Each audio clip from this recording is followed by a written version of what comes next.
Abdi, bagaimana perolehan suara sementara hingga sore hari ini? Ya, selamat sore Rory dan juga pemirsa. Berdasarkan pantauan kami melalui aplikasi Situng yang ada di KPU RI saat ini untuk hasil perhitungan suara sementara, ini sudah total masuk sebanyak 51,83% dari total 421.634 TPS dari 813.350 TPS yang tersebar di seluruh Indonesia.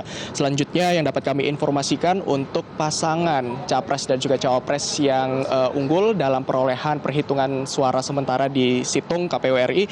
Ini untuk pasangan nomor urut 01 Joko Widodo dan juga Kiai Haji Maruf Amin memperoleh sebanyak 56,18% dan juga disusul oleh pasangan nomor urut 02 yakni Prabowo Subianto dan juga Sandiaga Uno yang berada di posisi 43,82%. Selanjutnya yang dapat kami informasikan untuk rekapitulasi perhitungan suara yang berada di tingkat kabupaten kota untuk saat ini berdasarkan data yang kami dapatkan sudah selesai. Ada sebanyak 24 kabupaten kota dari total 514 kabupaten kota yang tersebar di Indonesia, sehingga angka ini mencapai sebanyak 4,67% hasil rekapitulasi perhitungan surat suara.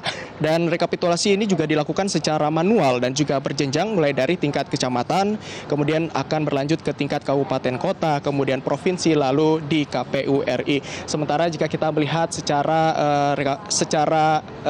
peraturan dari undang-undang untuk perhitungan rekapitulasi suara ini harus selesai selama 35 hari dan hasil pemilu ini berdasarkan informasi dari KPU nanti akan diumumkan pada tanggal 22 Mei 2019 mendatang.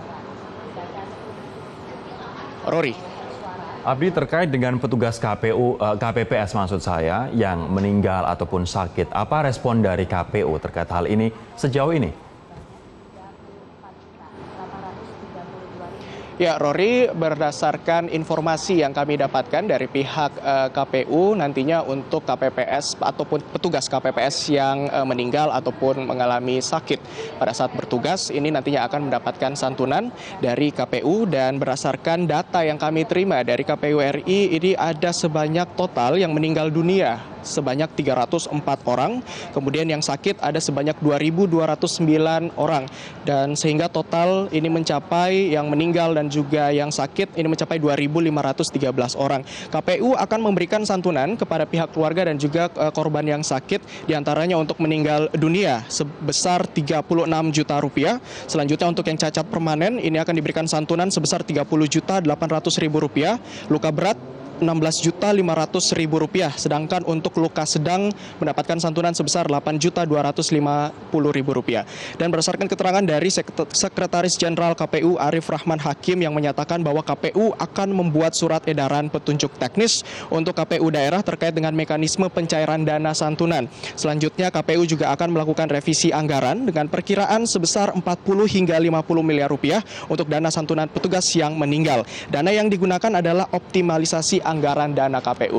Dan berikut keterangan ataupun pernyataan langsung dari Arif Rahman Hakim selaku Sekretaris Jenderal KPU RI. KPU sekarang sedang menyiapkan juknis untuk pembayarannya. Jadi di juknis nanti akan kita atur siapa yang berhak menerima, gitu ya. Dan kita juga sedang menyiapkan alokasi anggarannya untuk pembayaran yang dibutuhkan.